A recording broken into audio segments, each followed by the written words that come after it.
You're on it. Oh. Like to call to order the regular Board of Education meeting for Dearborn Public Schools of June 22nd, 2015. Can we have a roll call? Trustee Bazey. Here. Trustee Guido. Here. Lane here. Trustee McDonald. Here.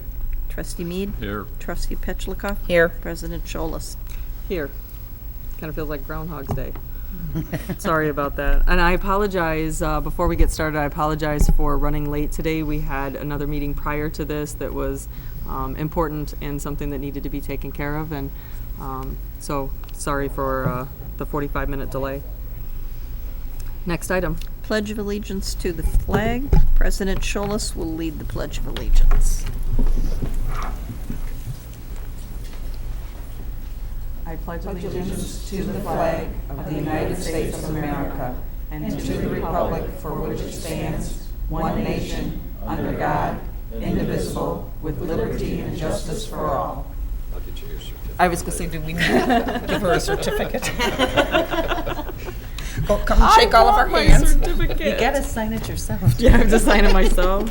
I almost had to sign my own diploma. Next item.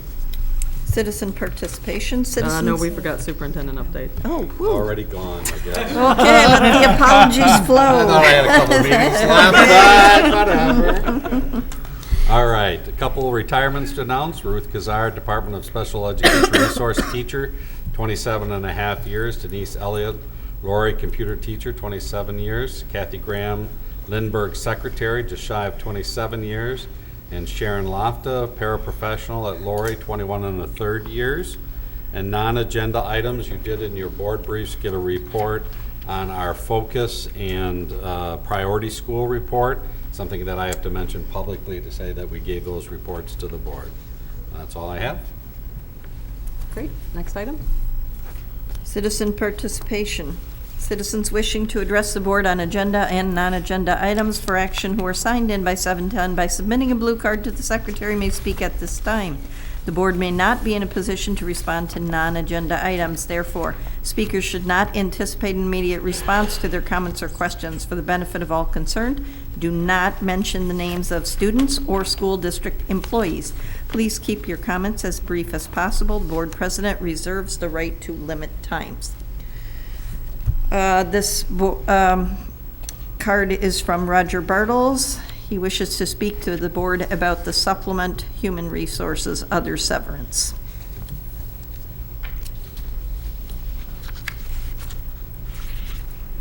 I know I don't need to remind you to, I said I know I don't need to remind you to tread lightly with names.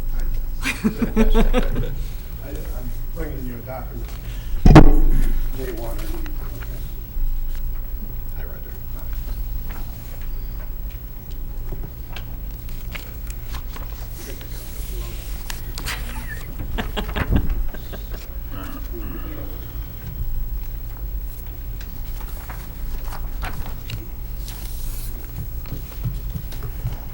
Just enough.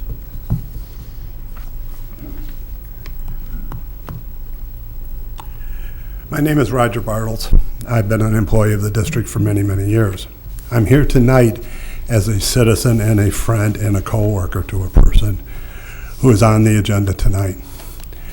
And I would ask the board respectfully to allow the person to have a meeting with the board and discuss this before it takes fruition. For the betterment of everybody. I mean, we allow students to have hearings with the board. Other employees have had situations with the board. Some of it is required by law, I understand, and some of it may not be.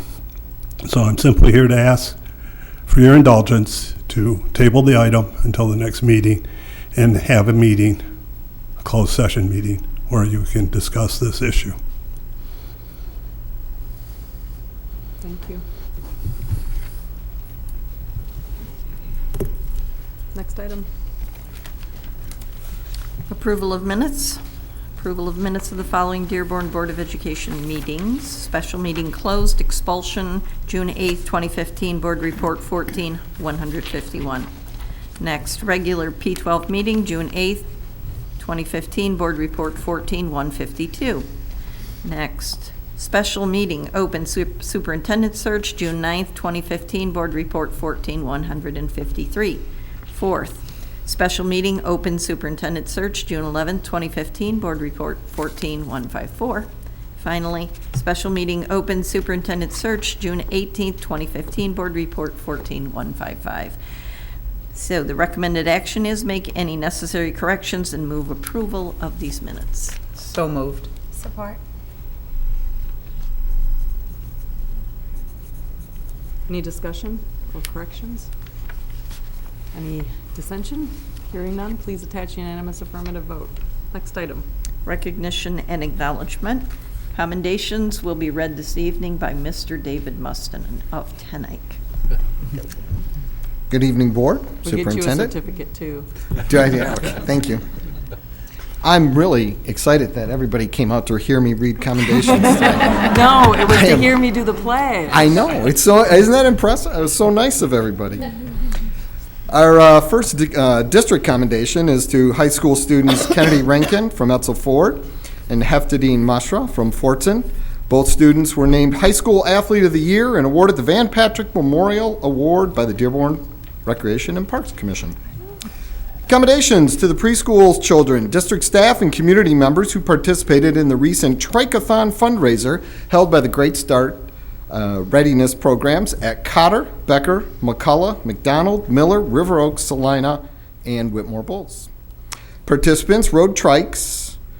The superintendent was not there riding a trike. I just wanted to let everyone know that. But the participants who were there rode trikes and bikes around their respective buildings and in total raised over $3,100 for St. Jude Children's Research Hospital. Congratulations and thank you to event organizer Laura Rowe, a preschool teacher at McDonald Elementary, and everyone who participated in the Trike-a-thon or donated money. Accommodations to the staff at the Michael Berry Career Center, the Dearborn Center for Math, Science, and Technology, and the Magnet School for raising over $100 for the National Multiple Sclerosis Society during a recent Jeans Day fundraiser. And off to Woodworth Middle School. Commendations to the students, staff, and families for holding special events to raise funds and make donations to a variety of worthy nonprofit organizations during the 2014-15 school year. Donations included the following. The Woodworth Student Council donated 3,477 cans to Gleaners Food Bank and donated $1,500 to the Leukemia and Lymphoma Society. The students in Melanie Millie's physical education class raised over $1,100 for the American Heart Association during a Hoops for Heart event. Students in Mrs. Farage's class raised over $400 for autism. Students in Mrs. Ryback's class raised $178 for Nepal earthquake victims. And through the donations raised on Casual Fridays, Woodward staff raised almost $300 that was donated to the National Multiple Sclerosis Society, the Dearborn Animal Shelter, and what we're going to hear a little bit more about here very shortly, Positive Behavior Interventions and Supports, PBIS. Thank you to the Woodward students and staff for your efforts and donations to these worthy causes. That's our donations. Thank you very much. Next item. Acknowledgement of donations. There are four. We have a donation of $1,441 that's been offered to Becker Elementary School by the Dearborn Education Foundation for 4 Chromebooks to be used by kindergarten students. A donation of $4,807.95 has been offered to Howard Elementary School by the Foundation for Chromebooks to be used by 4th and 5th graders. And a donation of $2,250 has been offered to Dearborn High School by the Dearborn Education Foundation from funds donated at the Green Tie Dinner for a journalism workshop to be attended by journalism students. And a donation of assorted tools and machines valued at $1,500 has been offered to Etzel Ford and Fortson High Schools to be used in the auto, welding, woodshop, and building trades programs, and we thank you to all those who made those donations possible. Question? The final one, who's the donor? We will get the name on that. I don't know if it was anonymous or not, but I will follow up on that. It doesn't say on there. Yeah, I'll follow up. Usually if it's anonymous, it says that they want to remain. Okay, thank you. Next item. Other, None. Okay, special reports, PBIS, presented by Mr. Brian Whiston, Dr. Gail Schenkman, Ms. Shannon Peterson, Dr. Jill Chokel, and Ms. Nada Berry. So Dr. Schenkman is coming forward to start off the report. The board had asked for an update on positive behavior support. Good evening, Intervention President support. Schullis and board members. I'm very pleased to present to you a little bit about what we've been doing with positive behavior support interventions, and also a little bit about restorative practices, where we're kind of headed in the district. The lead on this is Nicole Chubb, who is a behavior specialist in our district, and we've been very fortunate to have her with us. She'll be leaving us very shortly, at least for a bit, to take on another position in another district. An administrative position that's a promotion. We grew her. Good evening, everybody. Mr. Weston, the board, thank you for having us here to give you an update on PBIS. It's something that I personally have been involved in over the last 4 years as a district coach since we kind of rolled out district-wide implementation. And so we're happy to say that things are still up and running. Currently, we have 22 schools participating in PBIS. So all 3 of our high schools, we have 5 of the middle schools, and 14 of the elementary schools. We have 9 coaches that are district coaches that support the implementation of PBIS across the district. So they are assigned to different schools, and they help provide professional development, they help provide technical support, and answer any questions that the buildings might have. And then they also are a liaison between Wayne Risa, and they help with the grant paperwork and make sure that all the grant requirements are up to date and submitted. They also plan and facilitate district-wide forum meetings where all of our buildings that are participating in PBIS come together so that we can share information, talk about how things are going, and kind of problem solve and provide additional professional development. Dearborn has participated in the grant with Wayne Risa for over 6 years, and we're happy to say that we're still ongoing receiving the grant from Wayne Risa. They provide us the grant as well as a lot of support in order to implement PBIS within our district. All of our schools are now beyond the 3-year implementation phase, and they're all in the sustainability phase. And typically, Wayne Risa would cut off the grant at that time, but because they're still getting the federal funding, Dearborn is still able to receive money through that grant in order to continue the implementation of PBIS within our district.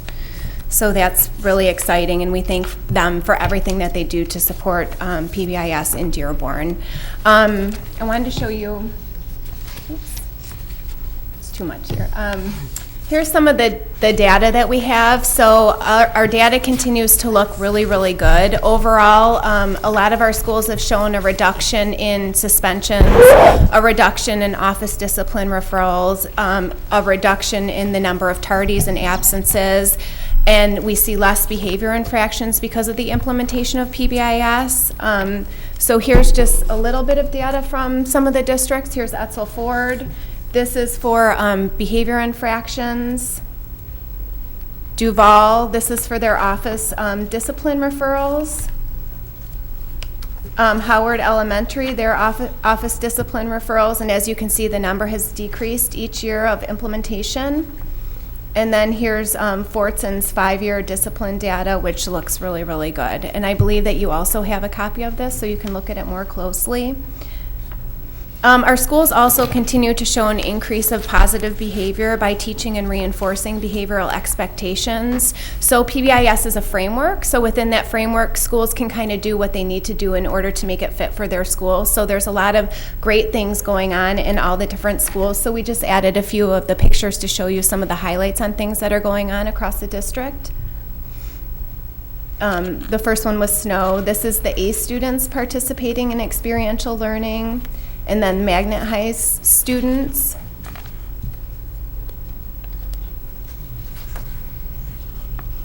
Okay, and then this year PBIS also focused on restorative practices, and some of our schools have begun training staff for the implementation of restorative practices and utilizing more alternatives to suspension. So this was done in order to help address disproportionality and also decrease suspension rates in our district. So I'm going to call up Sue Nolan. Etzel Ford has been one of the forerunners in our district to train their staff and start implementing restorative practices, and she's going to talk to you a little bit more about that. Good evening. Restorative practices, when we were first introduced to it, was with the thought of reducing suspensions and giving alternative suspensions, but it's way more than that. It takes, it makes students accountable for their actions, but also by doing that, you have to come together with somebody that you possibly could have harmed, and then put that humanality to its example, a classroom situation where maybe there's been something that's gone on between either two students or the teacher, and it has been a conflict where you bring those two people together, and then they can see the other side of that person's feelings about how they felt when the situation happened. So it humanizes the teacher in that situation, or if they had a conflict with somebody, they can see the different perspective in it. So when you bring the two people together, it causes because of the process itself, it is a process that you go through, and there are very prescribed questions. So it's we use it at Etzel Ford High School in various ways. We use, and those are the questions basically you ask is, what happened? What were you thinking at the time and since? Who could have been affected by what you did and how? What could you have done differently? And what needs to happen now to make things right? So it does put that accountability back on the student to think about, how they can make things right with the situation and go back and basically restore themselves back into the situation. We've used it for different avenues with classroom situations, which are called circles. When things are going on in a classroom that is a classroom problem, you can pull the classroom into a circle and try to solve the problem within the classroom so that the class has a voice in how things can be solved and things could be better in that classroom. We use it in what's in our responsibility room and part of our PBIS process. Once the teacher has had a conversation with the student and clarified their expectations, and then the student continues to have issues in that classroom, it is one of our steps that we use, that they go to the responsibility room where they do those reflections to those questions about what's going on in that classroom, so they can get their voice heard and the teacher can hear that student's voice. And sometimes we pull the teacher and the student together if the teacher requests that, and if not, then the student reflects with it and has a discussion with the responsibility room person about how they can change their behavior to have a better educational experience for themselves and with the classroom and the teacher. Formal conferences are when there's been a more serious infraction that could have occurred, and we have used that. We've had several formal conferences at Etzel Ford High School where it can be to reduce suspension, eliminate suspension, possibly, not have the student get into a, court situation, something like that, where you come together, and that involves the parents being there. It's a process that has to happen ahead of time. You have to brief everybody about the process and make sure everybody understands what it is and that they're willing to participate in it. And the person that has done the wrongdoing has to be truthful about their accountability for their actions and want to make it right. So that has to happen too. And they do know going into it that the outcome of that meeting and conference could determine more, further punishment or lesser punishment too. So they do go in with that knowledge, and it is all explained to them at that time. Informal conferences are where it's just maybe, and I've done lots of informal conferences in my office when maybe it's just two students who have a conflict, and you bring them together in a small circle and try to work out differences by asking those questions and drawing those things out with the students. So we have used it in all those different aspects within the classroom with the circles, and then to the outside of the classroom with that. So I have found that it's not going to be a silver bullet. It doesn't work for every student on the first time necessarily. We've had students that we've had in circles or conferences several times, and before they understand, you know, where they are going wrong and what needs to change, and they can look at somebody else's perspective. And it also makes them see the harm they're causing, not just themselves, but other people in their lives, their parents. You know, they can see the teacher as somebody who, you know, comes to work in a different light, and they see it from a different perspective. So it does a lot of different things for the students. But it's not going to work for every student, but it has worked for many. Any questions? Obviously, this is an important program. It's part of what we're doing to change the climate and culture in buildings, and I think we've had good implementation, and I think we're learning a lot from it. We're going to continue to improve it. So, I think thank it's you. impressive that it's been fully implemented. You know, a lot of times we have these great programs and they work well at one school, and somewhere along the line we don't fully implement it, and I think that they've done an excellent job of fully implementing it at all schools and adapting it well. So I know it's been a lot of work, but I think that you guys are seeing the benefits of the program, and so are we. So we appreciate that. I do have one, and you may not be able to answer the question. Since it was mentioned by Ms. Chubb that Wayne Reese is still paying the grant forward at this point in time because they've still got the federal funding. Once the grant goes away, what would we be losing, if anything, from the program? I mean, usually beyond the 3 years of the grant, part of it is sustainability. So schools do fundraising so that they can sustain the program on their own.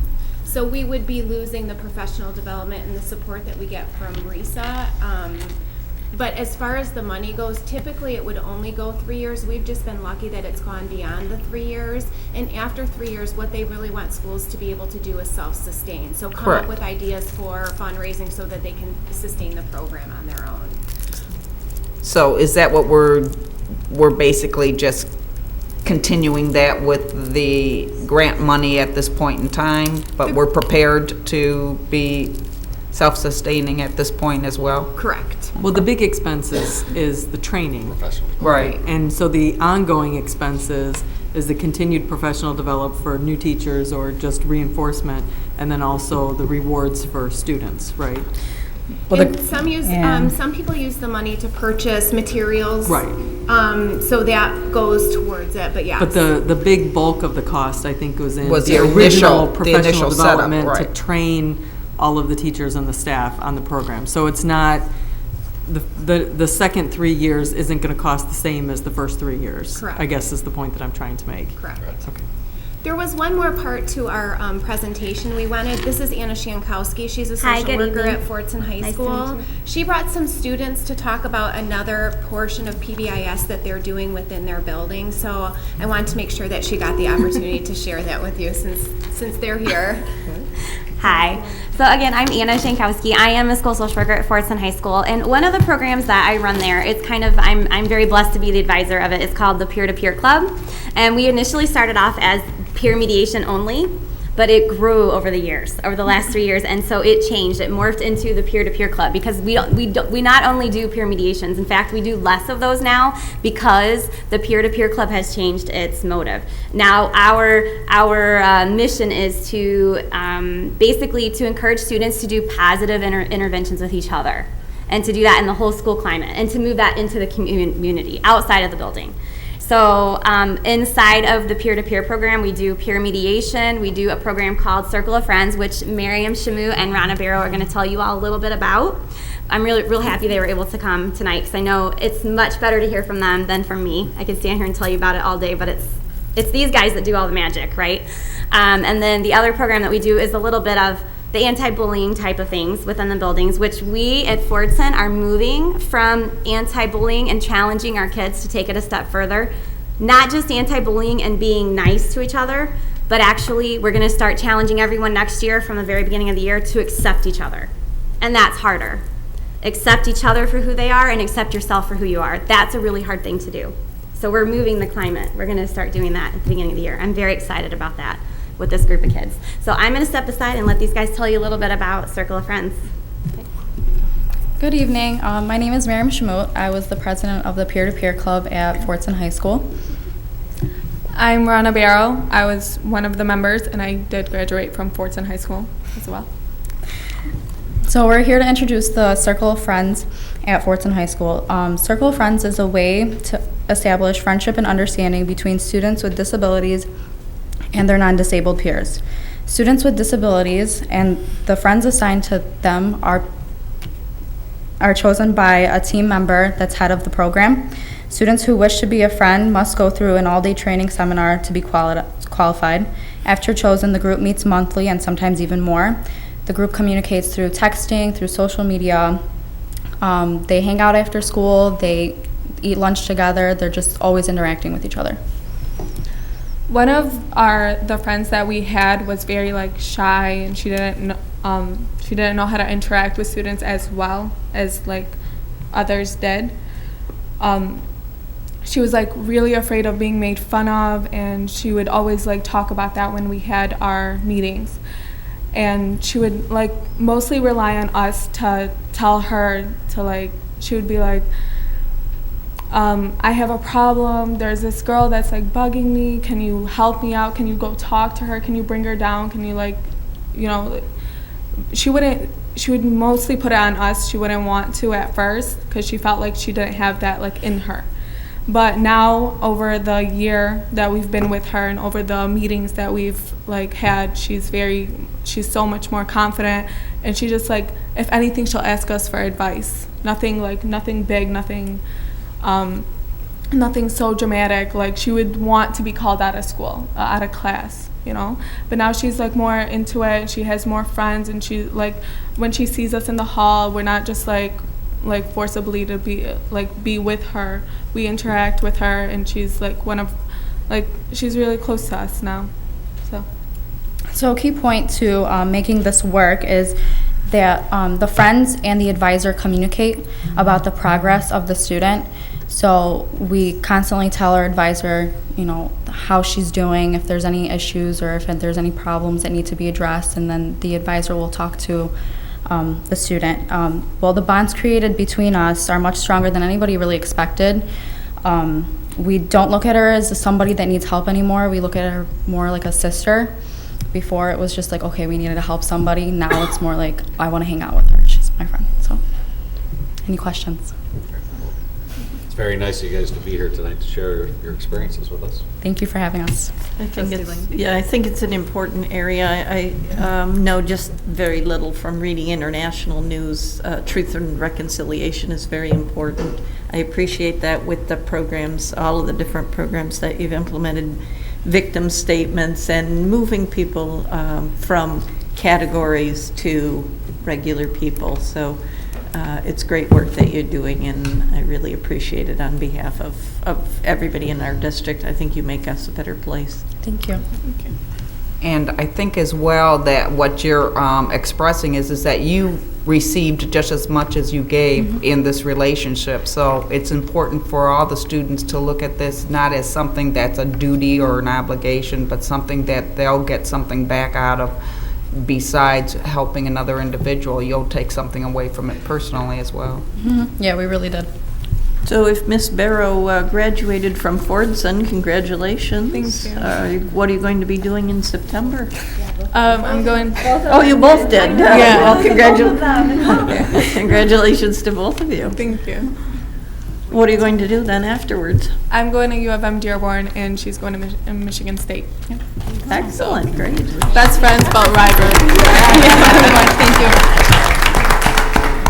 Are there any additional questions? Anything? Just thank you for all your good work, and we're going to miss you, Nicole. Yeah, I'm going to miss everybody here too. So you did grow me, so I appreciate everything, and I'm really thankful to have been a part of this. And I appreciate the support of the board and administration, this superintendent, so that this can be successful and we can carry on all the good work that we've been doing. Thanks. Thank you. Next item. High school graduate intervention, Mr. Brian Whiston, Dr. Gail Schenkman, Ms. Shannon Peterson. This is another great program where we've had a lot of success raising our graduation rates. So, Dr. Schenkman. First of all, I want to thank the board, including former board member, Mr. Hussein Berry, who I know this was an important thing to his heart, that you've had us focus on on-time graduation rates. And we're so proud that we have been able to raise our graduation rates by 11 percentage points since 2011, something we all certainly can be proud of.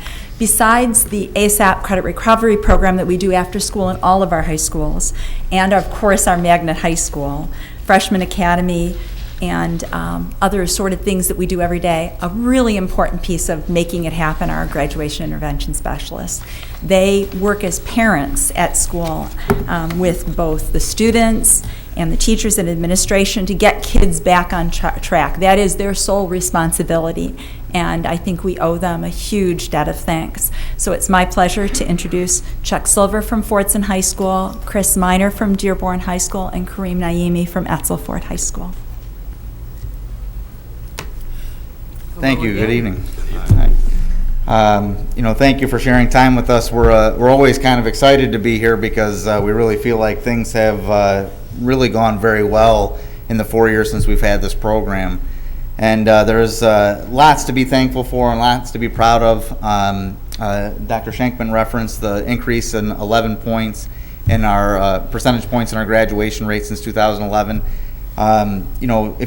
If you think about the context of that with the state increasing graduation requirements, it's a much different set of requirements that students graduate with today than they did 5-10 years ago.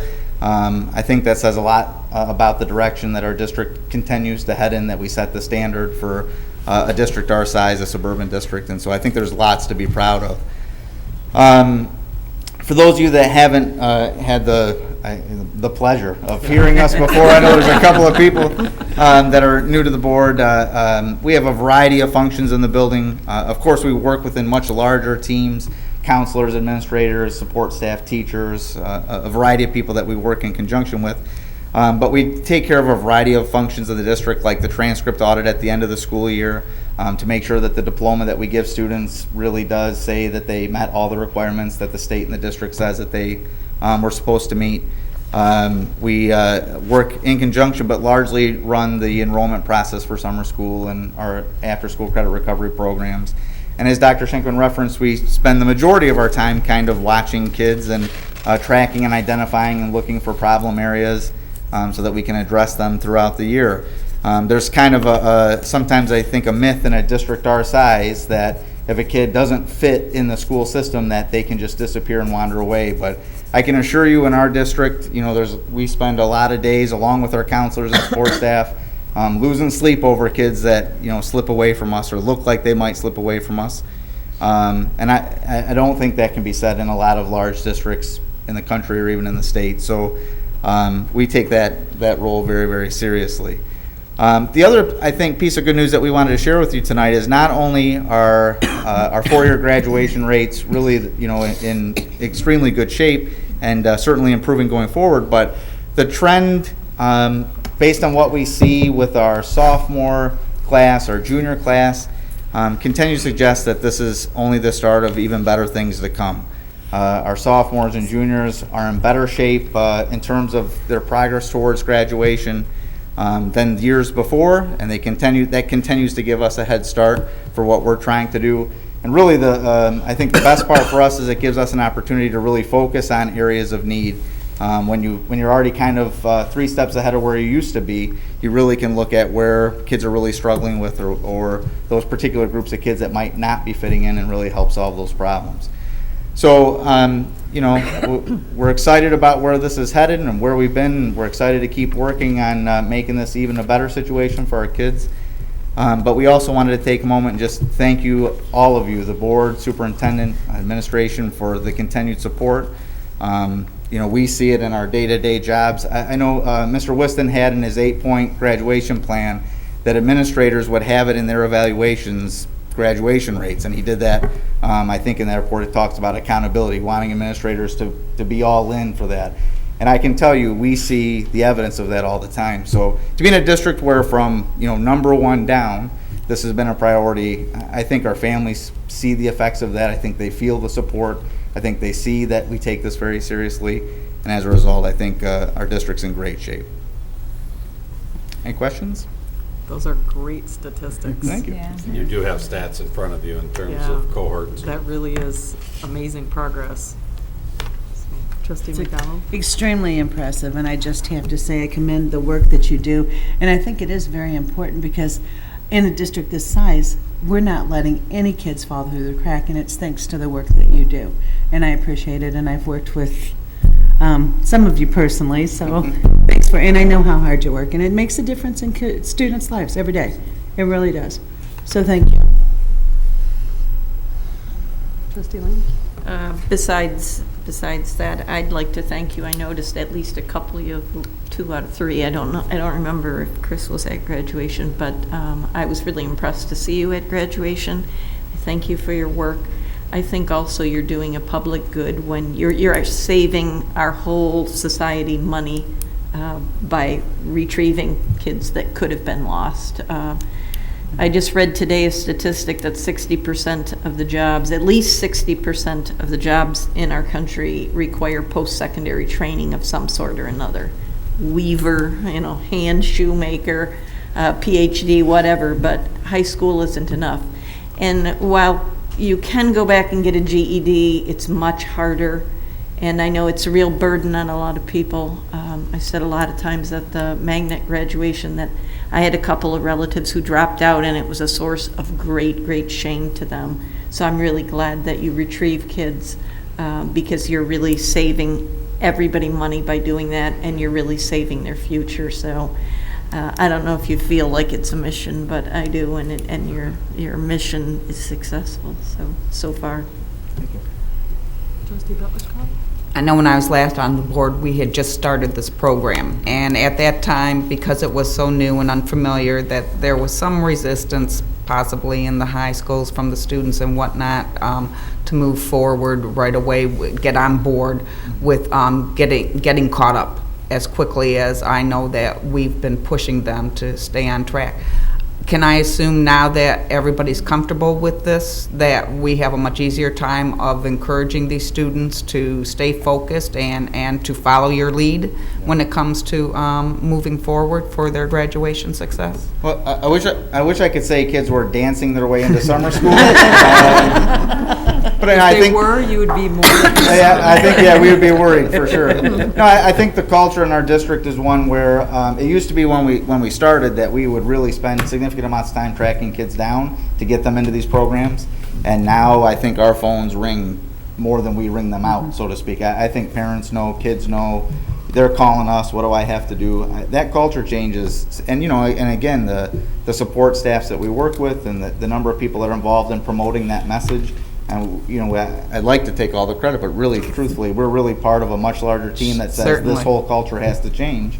And I think those are significant steps forward. Kids know now if I'm not successful in 9th grade, I'm going to be working with people to get back on track, and that's a different mindset than where we were 5 years ago. Good. And having so many options to make it happen, I think is amazing too. Yeah. No excuses. Yep. Excuses. Thank you. Thank you very much. And congratulations. Next item. Dearborn Education Foundation, Mr. Brian Whiston. A more detailed report will be coming, but right now I'll just share that we raised $213,180 during this year. We gave out $131,707 in grants. I'll get you a breakdown on the expenses, how we spent the money, and a report on what grants were applied for and which ones were funded. I just wasn't able to get it done from the foundation in time, but that will be more information coming. So Can you give us an explanation of how they apply for the grants Sure. too? How apply? Just to give some Yep. context to, Yep. We will do that. So more information to come. thank you. Next item. Action items, special consideration of an action item. Are there any action items on this agenda which board members or the superintendent wish to discuss and vote on separately? If there are, we will exclude these from the motions below. Please note that we have a supplement for number 13, and we have a supplement number 14 that is the motion to approve the policy, the HFC policy 8550. And that was discussed at the last HFC meeting. Revisions were made and sent to the entire board. And today is just the housekeeping of getting that cleaned up. We also have number 15 that we are going to hold until later. So for the consent agenda, it's just 1 through 14. Anyone want any items pulled? I think just based on the citizen participation, number 5, just to see what that, I think that's the appropriate one. No, that was number oh yeah. Isn't it part of number 5? Yes. You want to vote on that separate? I just want to discuss it. I don't know procedurally if we need to act on the request that was put before us tonight, or we want to discuss that. Procedurally, we can't I just don't discuss know. it. I mean, you can pull it, but I don't think that we can really have a discussion about it. I mean, there was a request that we postpone that. I I don't mean, know. I can only say that we've been dealing with this for 4 months, and I actually heard from board members that, they wanted, action on this sooner than later. As you know, we had to seek outside help in order for us to go through this process, and we've done that, and that outside help confirmed what we had previously told the board. I just didn't know if the request tonight changed anything at all procedurally. That's Not in my recommendation. I appreciate the request. I appreciate who it came from, and I understand the request, but it's been 4 months in the making, and we've had opportunities to come forward, and I don't disagree. I just didn't know. I sense that Trustee Guido would like to have a hearing. I'm personally don't need one. Do you want to pull it so we can discuss what we can? Yes. Okay. Just so we'll because pull I don't number know. 5 then. Okay. Okay, ready. Move that action items numbered 1 through 14 with a supplement be approved as recommended in this agenda, with the exception of number 5. So moved. Support? Any discussion? Any dissension? Please attach unanimous affirmative vote. Madam President, if I could introduce 2 people that you just approved. Excellent. I would ask that Rima Hassan and Zachary Short come forward. Rima Hassan is the recommendation for Becker School, and Zachary Short is the recommendation for Hague that the board just approved. And I would ask them to introduce themselves. And if they brought any family members here, introduce them. No, they're waiting for dinner, actually. Good evening, Superintendent, board members. I'm very excited, and I want to thank you all for this opportunity, and you will not be disappointed. Thank you. I'm Zach Short, and I also want to thank you guys for this opportunity. I'm very excited for this, and I have my, I'm embarrassed here, but I have my fiance here with me. But thank you guys. I'm very excited, and I'm ready to get to work. Excellent. Thank you so much for coming tonight. And you don't have to stay any You're longer. not required to stay any longer. Thank you, Madam President. Do you want to? Summary of action items. Number 1, approval of AVID registrations and membership. Number 2, approval of change orders. Number 3, approval of service contract to Johnson Controls. Number 4 through 6, approval of non-instructional and instructional personnel items for P12 with the exclusion of 5. Approval of appointment of Becker Elementary Principal, 7. Number 8, appointment of Hague Elementary Principal. Number 9, approval of District 7 Transportation Agreement. Number 10, approval of adoption of 2014-2015 second budget revisions. Number 11, approval of adoption of 2015-2016 budget, general fund, debt retirement, food services, and adult education. Number 12, approval of donations. Number 13, approval of DSOEA contract. Number 14, and HFC policy number 8550, sexual harassment. Return to number 5. Move that Schedule A13 resignation, B13 retirement, C13 leave of absence be approved. So moved. Support. So Joe wanted to have discussion about this. Yes, the only reason I brought it up is I understand the situation. I know it's been thoroughly investigated. Only because we had a request this evening, I didn't know procedurally if that was something we would want to consider or whether it's even appropriate, to be honest with you. I don't know that it is. In my opinion, I respect Mr. Bartles and I appreciate his sincerity in coming before us, and this isn't a reflection on his request. I'm not interested in a hearing. I think that due process has taken place. I think that there's been enough time for discussion. There have been options that were available during the process, and I think that considering the circumstances, that we've been gracious in not pushing further options that were available to us, and I'm ready to move on it. But if you want a roll call, or if anybody else, just please tread lightly when speaking so that we don't further put ourselves in a precarious situation. Yeah, and I'm not even sure if there's a process for that. That's the only reason I brought it up, because I'm a little bit confused. It isn't The process has already happened. Yes, but because of this request, I don't know if that was something that we would be obligated to reconsider or not, so. I don't believe that we are obligated, no. Okay, well, I'm okay with that then. Any further discussion? Do you want a roll call vote? No. Any dissension?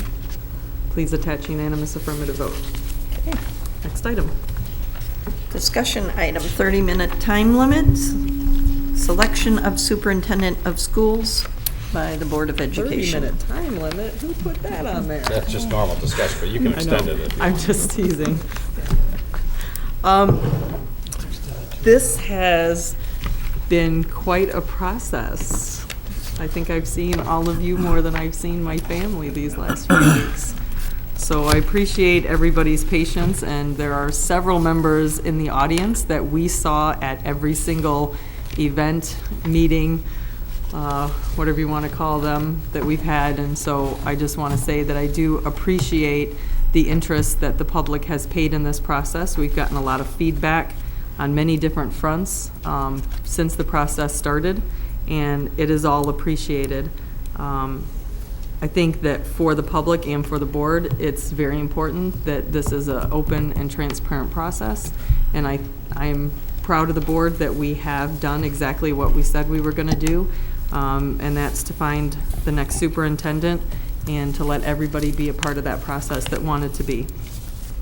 Having said that, we have to make a choice, and I know for me it's not an easy one, and we did have some board members that did some due diligence this weekend and did call some references, and I personally have tried very hard over the last couple of weeks to not have too much discussion in private with anyone about this, simply because I wanted to get all of the evidence and let it marinate and figure out what we were going to do. And when people asked me this weekend, what are you going to do? What are you going to do? What is your decision?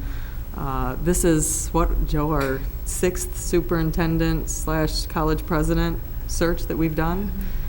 Probably at least. Yeah, and I have to say that this is the most difficult one, and difficult for a good reason. It was hard with our last superintendent too, and we didn't know. Let's not go there. We took a real big chance with that one. It was a crapshoot, Sometimes you win, sometimes you lose. Oh, boy. We sweated bullets on it, I can say. But it really, I think that, I'll tell you what I've told other people this weekend, or since Thursday when people ask me, is I'm confident at the end of today we're going to have a great superintendent. Mm-hmm.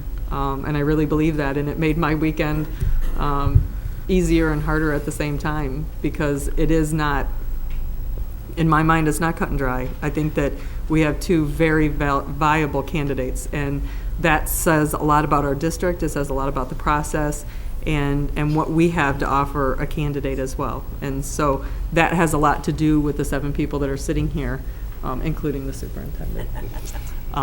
Because if we didn't have a district that was in good shape, it wouldn't be of interest to anyone. And so we appreciate you leaving it in better shape than you found it, and making our process even more difficult at a time when we really didn't want to go through this. Yes. I promised it easier. But having said that, I don't want to take the whole 30 minutes myself. But I do think that it's important that we keep this conversation and deliberation as professional as possible. I think that the candidates have a lot to offer, and I think that these are two respectable candidates, and that there is enough positives to be said that it's not necessary to take it to a negative level. So if we could keep some decorum. And the other point that I would like to make is that through this deliberation, I think that it's important that the board have 7 individual people making a collective decision. And I think that this process, in order for the next superintendent, whichever candidate it may be, I think it's imperative that this be a collective decision, and that we not, if possible, bring on the next new superintendent on a split decision. So it is now up to you to convince your peers that the selection that you want is the best one for the district.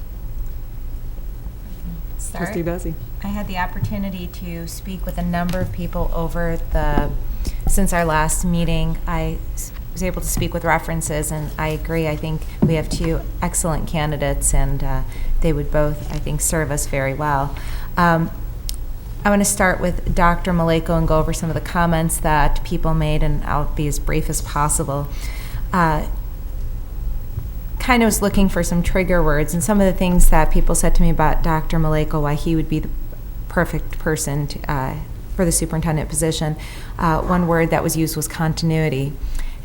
He understands the district. He understands what is happening in the district, and he can continue to move the district forward in the way that it has been going, and it's been successful so far. Trust was another word. A lot of people trust him. He stands by his word. He has built great relationships with the faculty, with the teachers, with the students, and with the parents. And I think that's very important to take into consideration.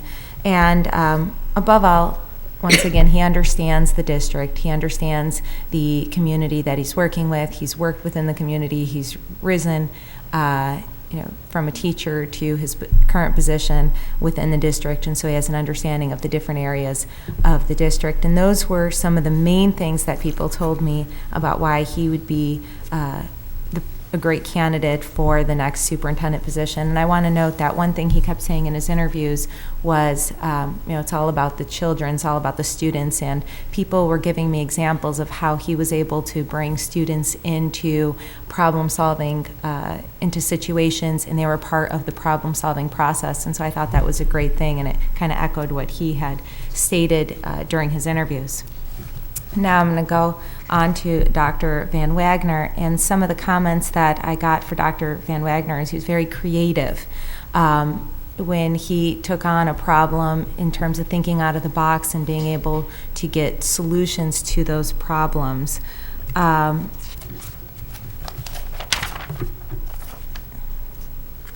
He was very hands-on in that he went above and beyond to assist anyone that he felt needed assistance. One person, drawing from the interview, he had indicated that he believed part of the benefits to having him was with his experience with the Michigan Department of Education. And one of the superintendents that I spoke with indicated that was a great resource to their district. He was able to draw from his contacts and his experience with the Michigan Department of Corrections. You're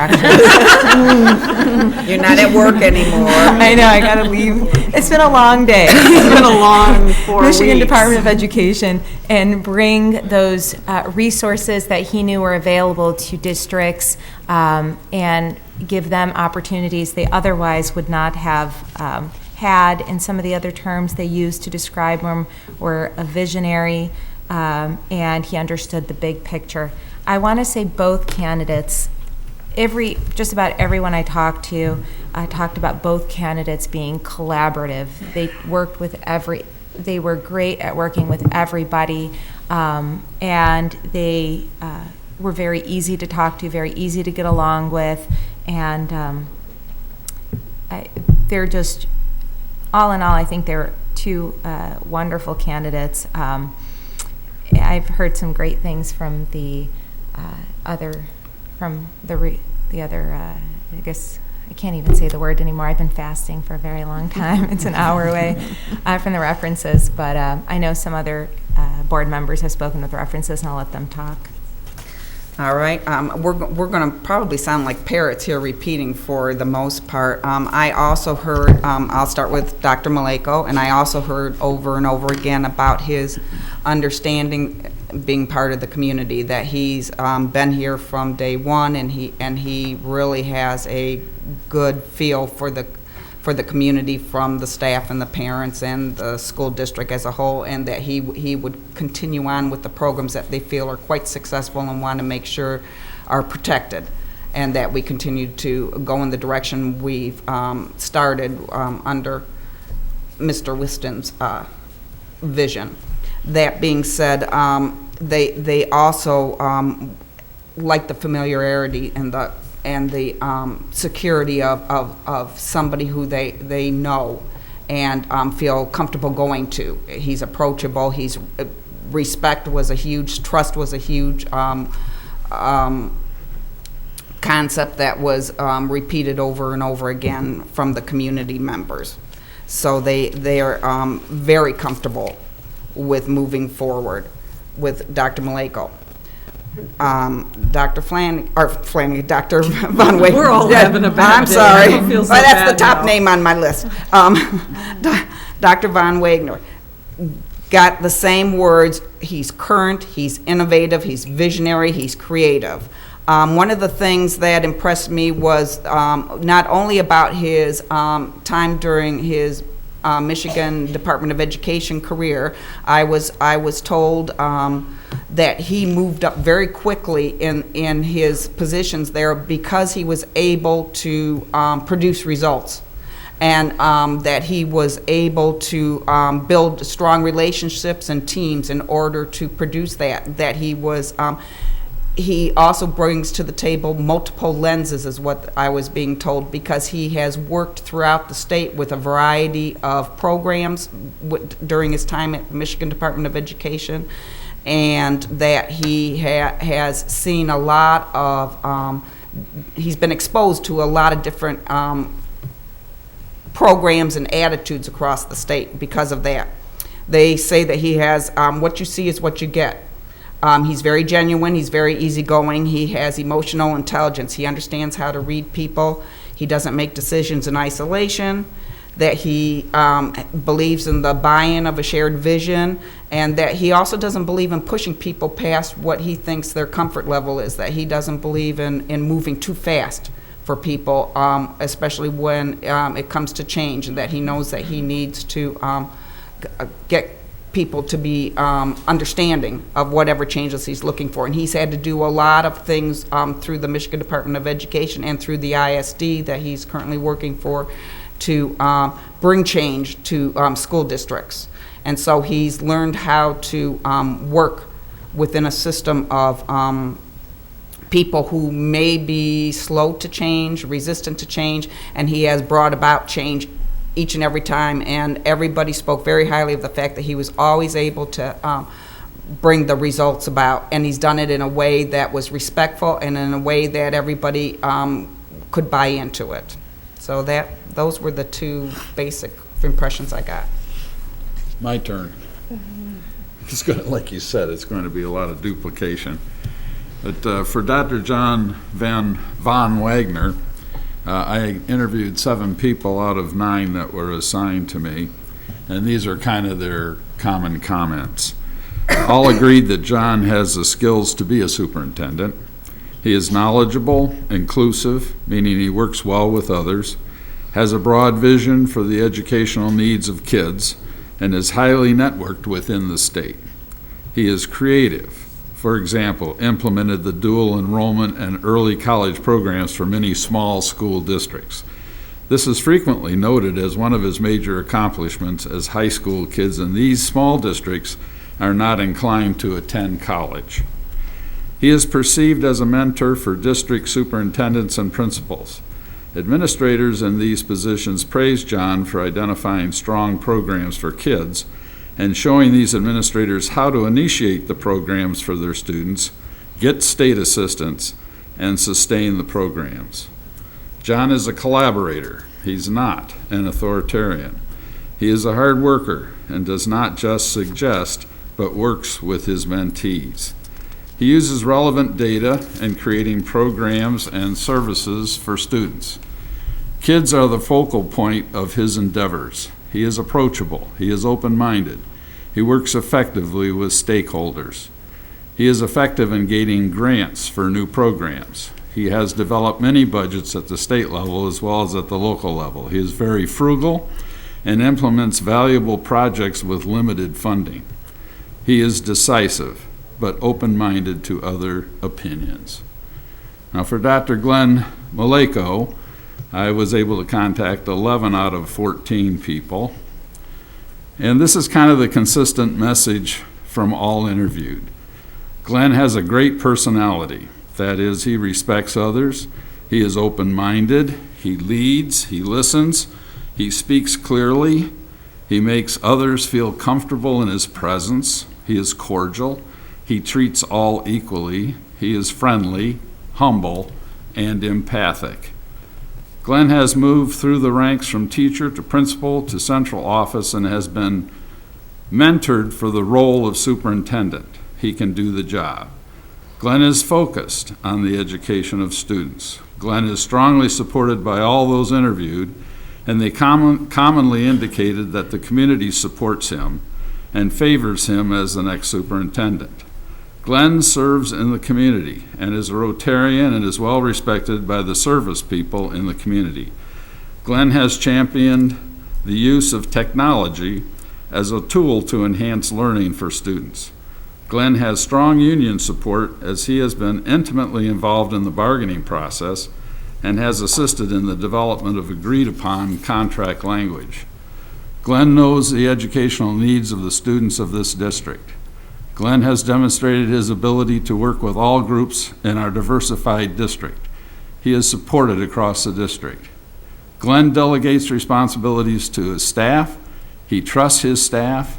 He does hold their feet to the fire, and he has had to confront staff members, and he has had to recommend the release of staff members also.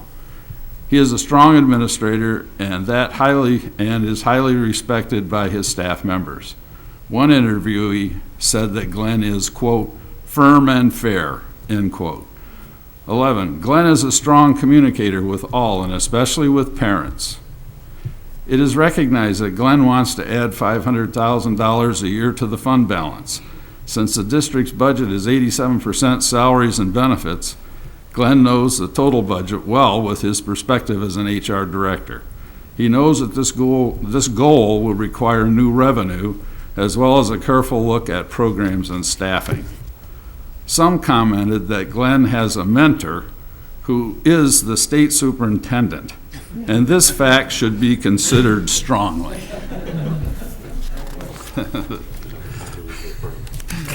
Pressure there. You know, like I said in the beginning, this is, it would be really great if we could hire both of them, you know? I said that the first night. You know, it is something that I think crossed a few of our minds, like how can we retain both of them, and it's not an easy decision. Does anyone else want to add any comments of their observations throughout this process?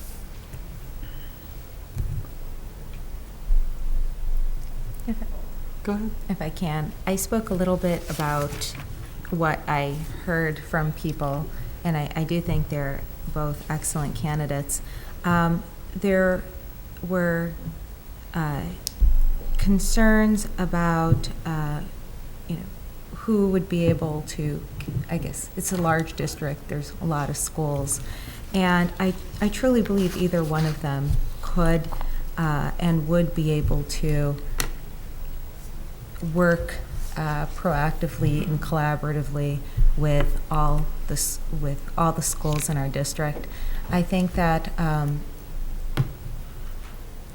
they draw from different types of experience, and they both have, while I think they both have great personalities and would be able to work collaboratively with everyone, the question is, they both do have different experience, though. And so what is it that we're looking for? Are we looking for someone who has more of an intimate knowledge of the district and what's been happening and how we can move, and where we're going and understands where we're going? Or is it somebody who can kind of come in from the outside and maybe bring in some different ideas? And so it's a question that we have to answer as a board. But I do think they're both excellent candidates. I would absolutely agree with that assessment. It's. So maybe we should just delay the decision. Just think about it more. There's certainly a comfort level with a known entity with Glenn, but then there's a side of me that says I want to bring in somebody maybe with a new, fresh perspective and see where we go with that. I guess the conversations that I've had with everybody in the community, there's been a lot of support for Glenn. I think it's based on the fact that he's a known quantity, and it's just a better feeling that way. So I haven't heard anything negative. Actually, I was very impressed with both sessions of interviews with both of them. I thought that, at least from my perspective, there was strong consideration for both. I don't think we could go wrong with either one. I just think that there's probably a comfort level with Dr. Maleko that we don't know, an unknown quantity with Dr. Wagner, or Mr. Is it Dr. Wagner? Dr. Van Wagner. Van Wagner, yeah. So it's just a little easier to move in one direction that I sense than in another direction. I think that there's been a lot of community sentiment that we need to just continue with the way that we're going. And I think in my experience on the board and having done 6 of these searches, that is more of a reflection on Brian than maybe on the candidates, because it tends to go with how the superintendent leaves. If the superintendent leaves on not so pleasant terms, the community's typical response is to want something new and fresh. And if the superintendent leaves on good terms, then that tends to say, hey, this is working, why would we want to change something that's working? So, I thank Brian for that. I think that things have gone very well in the last 7 years, and the team. It shows the cohesiveness and the lack of contention. And when I've processed this information myself, I tried to take that out of the equation, the comfort zone, the known quantity, and look at just the candidates, because I think that that's important, but I don't think that it supersedes qualifications. And what I mean by that is that I didn't want that to fill a hole of experience. So what I tried to do was take that away as much as I could consciously, to say, let's look at the qualifications, let's look to see the capabilities, and first see, are these 2 candidates on equal footing? And I do believe that they are. While they do have some variance in experience, where Glenn has the HR experience and John has the state experience, they both have elementary experience, they both have similar personalities, they both tend to have the same leadership skills or strategies. They're very similar, and from that perspective, I think that they could both do the job. And so I guess this is my long way about getting to the point where, if all things are equal, the experience that Glenn has in the community and the experience that he has, and by the community, I mean the Dearborn community as a whole, and how our system works, and knowing where the buildings are and how many buildings we have and who's in those buildings, that experience gets put on top of that and not in place of a qualification. It was important to me to make sure that I look at it that way, because it's difficult to pull the emotion out of it, and I wanted to make sure that we got a candidate that was qualified and not an emotional decision. And so it was hard for me, because I do think that Dr. Van Wagner would bring some energy But I don't want to discount Dr. Maleko, because I think that while, you know, he sat under Brian and Brian was his mentor, he really had a lot of great ideas that we haven't seen come to fruition. You know, when Brian came here, he had a lot of great ideas, and he's been working on those ideas, and some of them have come to fruition, and now, you know, they're set in place, and they're at that lull, and I think that Dr. Maleko has some ideas that could, you know, bring that back up again. I don't think that they're halfway up the hill. I think that there's a momentum that's going. But I guess my point on all of this is that, as at my point in time, I'm leaning towards Dr. Maleko. Trustee McDonald. There have been some really good statements made tonight, and I've been struggling with this like the rest of the board, and we've been put a lot of hours into it. Two outstanding candidates. We could not go wrong with either one. I agree with that 100%. And again, like you said, I think Trustee Bazey said it very well. These are your options. Do you think we're going in the right direction, or do you think we need new eyes? Well, I have to say that, and you as well, President Chillis, with Glenn, I see us, there's no learning curve. We could hit the ground running. Glenn has, I think, some ideas that haven't been tapped into, and I think that we could just hit a stride immediately, because he doesn't have to learn the logistics of the district and those types of things. So I think that's important. And one thing that I haven't heard said about Glenn that I think is, he's just cool, and I mean by cool, I've never seen him lose his temper. Level. He's level, and nothing against our current I'm an supervisor.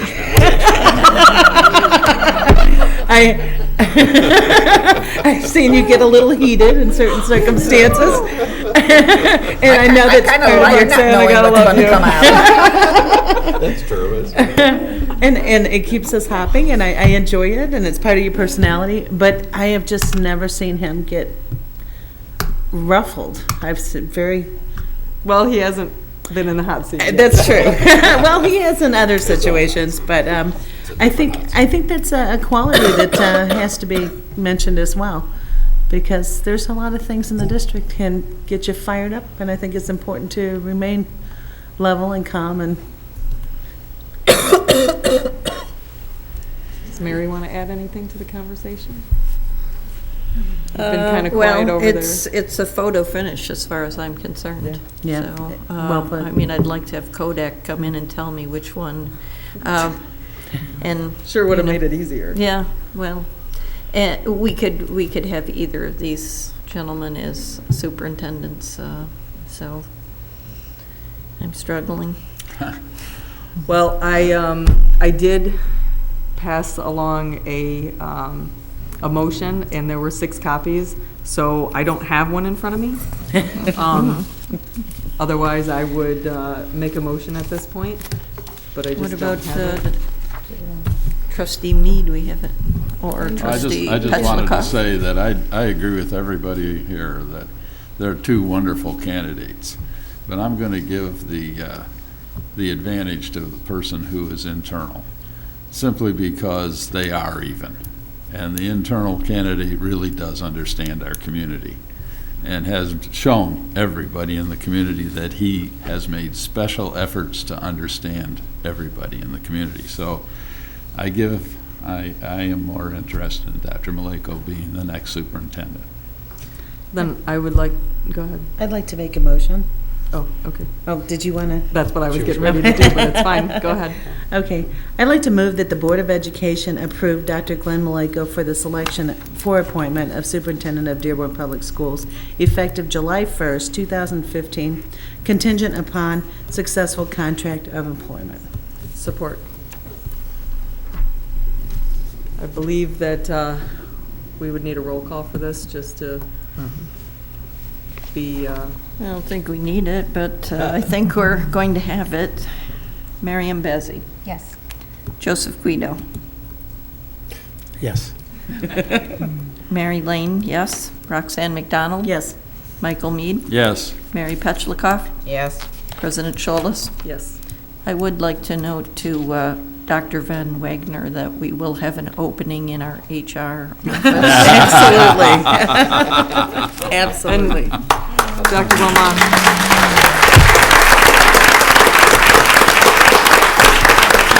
Well, I'm assuming, first of all, that Glenn's phone is being blown up at this point, so I don't think there's any point in calling him right now. But please do give our regards to Dr. Von Wagner. And I know that sometimes during this process, people ask, why do we go through this process if we're just going to hire somebody internally? And I think that this was a really important process for us as a board and for the community to make sure that we did select the best candidate. And had Dr. Von Wagner not applied, we may not be in this position. And so we do appreciate his sticking with the process and going through the process, because it is grueling, as we all have learned, and many of you in the audience has learned. So please give him our sincere thanks. Well said. Well, as I stumbled, but And I'm sure I'd like to thank Mike Wilmot for his help. Yes, on this one, too. he has been Fantastic job. He's done a fabulous job. We are not an easy bunch to deal with. So I appreciate your patience with us. And I'm assuming you're going to stick around to help us through the last tying up of the all of the details of it. So great. Thank you so much.